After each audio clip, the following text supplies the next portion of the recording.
Praise the lord. ఈ దినము కొరకు సిద్ధపరచబడిన దేవుని వాక్యం చదువుకుందాం. మత్తయి సువార్త 6వ అధ్యాయము 19-20 వచనాలు చదువుతాం. జాగ్రత్తగా ఆలకించ మనవి. భూమి మీద మీ కొరకు ధనమును కూర్చుకొనవద్దు. ఇక్కడ చిమ్మెటయు తుప్పును తినివేయును, దొంగలు కన్నము వేసి దొంగిలెదరు. పరలోకమందు మీ కొరకు ధనమును కూర్చుకొనుడి. అచ్చట చిమ్మెటయైనను తుప్పైనను దాన్ని తినివేయదు, దొంగలు కన్నము వేసి దొంగిలరు. ప్రభునందు ప్రియులారా, ముందుగా మీకు హృదయపూర్వక వందనములు తెలియజేస్తూ ఉన్నాను. దేవుడు కొండ మీద ప్రసంగంలో చేసినటువంటి ప్రతి ఒక్క మాట, ఆయన ప్రతి ఒక్కటి కూడా విలువైంది చెప్తున్నాడు. ఇక్కడ చదువుబడినటువంటి విషయం, కొండ మీద ప్రసంగం అంటే అది గిన్నిస్ రికార్డెడ్ అని చెప్తారు. ఇక్కడ పరిశీలన చేస్తే మానవ స్వభావం యొక్క ప్రవృత్తి ఏంటంటే ఆస్తులను కూడబెట్టుకోవడమే. ఈ విషయం తెలిసినటువంటి ప్రభువారు భూ సంబంధమైనటువంటి ఆస్తులను, భోగభాగ్యాలు, అంతస్తులు, లేదంటే మనుషుల్ని సమకూర్చుకోవటం, ఇవన్నిటిని గురించి ఒక హెచ్చరిక చేశాడు. వార్నింగ్ అనుకుంటమే. ఎందుకంటే ఇవి భూమి మీద కూడగట్టుకున్నవన్నీ కూడా పిల్లరా తాత్కాలికమైనవి, త్వరగా తుడిచిపెట్టుకుపోతాయి. మరి ఈ విషయం మనుషులకు తెలుసుదా? తెలుసు. అలాగని ఇల్లు కట్టుకోవద్దని చెప్పలేదు, మంచి వస్త్రాలు వేసుకోవద్దని చెప్పలేదు, లేదా మంచి ఇల్లు కార్లు తిరగొద్దని చెప్పలేదు. కూడబెట్టుకొనుట, కూర్చుకొనుట, అర్థమవుతుందా పిల్లరా? వీటిని గురించి హెచ్చరించాడు. అయితే మరి ఎక్కడ కూర్చాలి? పరలోకమందు ధనం మాత్రమే, పరలోకము నుండి కూర్చుకున్నట్టు ధనం మాత్రమే ఎప్పటికీ తీసివేయబడలేదు అని చెప్తున్నాడు. పరలోకంలో ధనం కూర్చుకునడం అంటే మళ్ళీ కొంతమంది అంటారు దశంభాగం ఇవ్వడమా అని చెప్తారు. దశంభాగం ఇవ్వడం మాత్రమే పరిమితం కాదు పిల్లరా, దేవునికి విధేయత చూపించే ప్రతి పని కూడా పరలోకంలో పెట్టుబడి పెట్టడమే. ఈ భావన మనం తెలుసుకోవాలి. కానీ మన సంకల్పం ఏమిటి? చేసే ప్రతి పనిలో డబ్బుతో మనం చేసే ప్రతి పని మాత్రమే కాకుండా మనం చేసే ప్రతి పనిలో దేవుని ఉద్దేశాల నెరవేర్పు ఉందా లేదో చూసుకోవాలి. అక్కడ మనం కూడబెట్టుకుంటూ ఉండాలి పిల్లలు. నేను ఒక న్యూస్ చదివాను. ఒక క్రైస్తవ సంపన్న మహిళ, రిచ్ లేడీ అన్నమాట, క్రిస్టియనే. ఆమె చాలా బాగా సంపన్నంగా బ్రతికింది. భూమి మీద ఉన్నప్పుడు ఆమె టైం, ఆమె ట్రెజర్ అంతా కూడా తన కొరకే ఉపయోగించింది. దేవుడిచ్చిన ఆయుష్కాలం కానివ్వండి, ఆస్తి కానివ్వండి, తన కొరకే ఖర్చు చేసింది. ఒక రాత్రి ఆమె ఒక కలగంది. ఆ కలలో ఏమిటంటే ఆమె పరలోకం వెళ్ళింది. పరలోకం వెళ్ళినప్పుడు అక్కడంతా చూస్తుంది.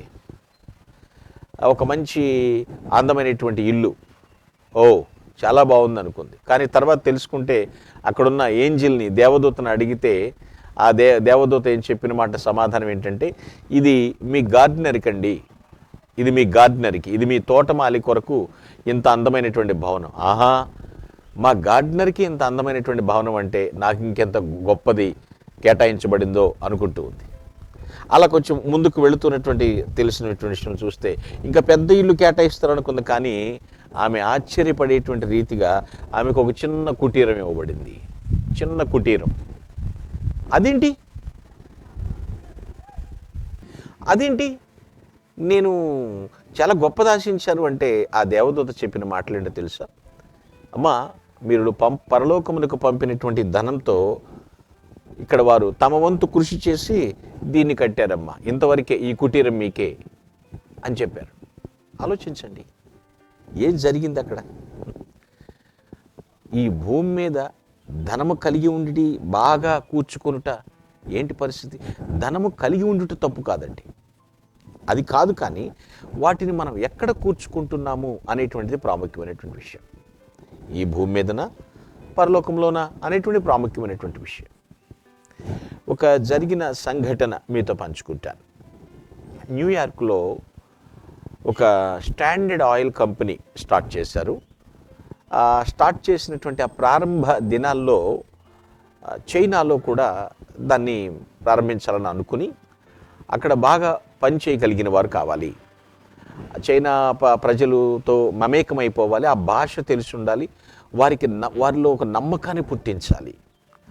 అలాంటి జాబ్ ఇవ్వటం కొరకు ఎవరు దొరుకుతారని బాగా వెతుకుతాం ప్రారంభించారు. ఆ స్టాండర్డ్ ఆయిల్ కంపెనీ ప్రారంభించిన తొలిటి దినాల్లో అన్నమాట. అలా అందరినీ సర్వే చేస్తే ఒక ఆయన కనిపించారు. ఆయన పేరు డాక్టర్ ఆర్ఏ జఫ్రే గారు. ఆయన అడిగారు, మీకు కావలసినంత జీతం ఇస్తాము, మీరు వెళ్ళి మా యొక్క ఆయిల్ కంపెనీ విషయంలో అక్కడ మీరు బాధ్యత తీసుకోవాలి అన్నారు. ఆయన ఎవరై అంటే చైనాకి మిషనరీగా వెళ్ళాడు. చైనాకు మిషనరీ అన్నమాట. ఆయనకి ఆ జాబ్ ఆఫర్ చేశారు.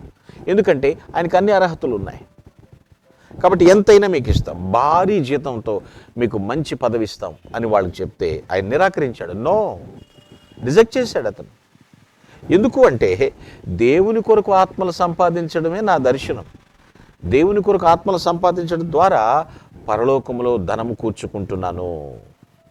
అండర్స్టాండ్? అర్థమైందా పిల్లరా? కాబట్టి అతని ఆసక్తి ఏంటి?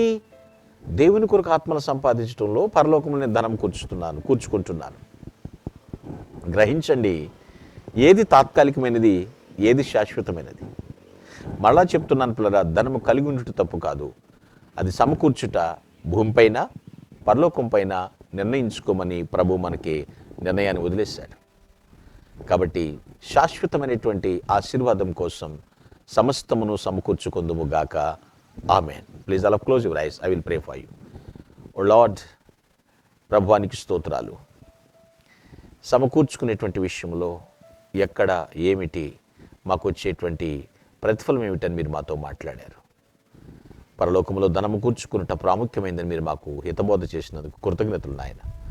ప్రతి ఒక్కరూ కూడా వాక్యానుసారంగా జీవించే కృప దయచేయమని ప్రభువైన క్రీస్తు నామమున ప్రార్థించి స్తుతిస్తున్నాము పరమ తండ్రి. Amen. Glory to God. Thank you one and all.